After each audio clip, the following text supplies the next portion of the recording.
शताब्दी वर्ष की जो योजना है उस संदर्भ में अभी तक जो चर्चा हुई है, जिसमें विशेषकर पंच परिवर्तन, इस संदर्भ में चर्चा हो रही है कि आने वाले समय में पूरे समाज के साथ मिलकर इस शताब्दी वर्ष के निमित्त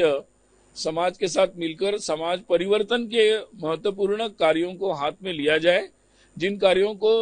अलग अलग तरीके से स्वयंसेवक पहले से करते आए, लेकिन अब सारे समाज की विभिन्न संस्थाएं,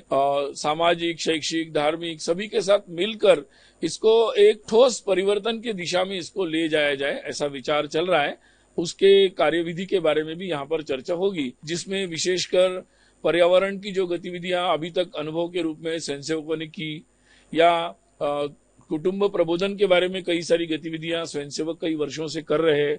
स्वाभाविक ही सामाजिक समरसता के लगातार प्रयास स्वयंसेवकों द्वारा चल रहे हैं। तो इन सारे प्रयोगों को सामाजिक स्तर पर सभी समाज के साथ, लोगों के साथ मिलकर आगे ठोस तरीके से आगे बढ़ाने की योजना है, ताकि जो इतने वर्षों के जो अनुभव लिए हैं, कुछ वर्षों से प्रयोग चल रहे, उनको ठोस तरीके से आगे बढ़ाया जाए। तो साथ ही स्व के आधारित,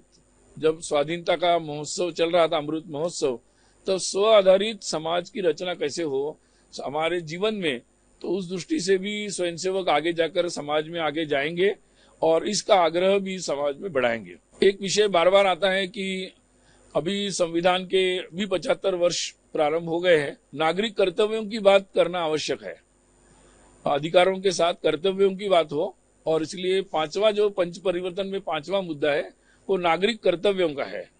कि जिनको लेकर समाज में सभी एक व्यापक प्रबोधन हो और उस दृष्टि से कार्य प्रारंभ हो जीवन के हर क्षेत्र में। तो ये विशेषकर शताब्दी की दृष्टि से ऐसे पंच परिवर्तन के मुद्दे सामने हैं। उसके बारे में इन उपक्रमों को समाज के साथ मिलकर स्वयंसेवक कैसे आगे ले जाएंगे, इसके बारे में भी इस बैठक में विस्तार से चर्चा होगी, और जैसे जैसे योजनाएं बनती जाएगी आपके सामने रखेंगे।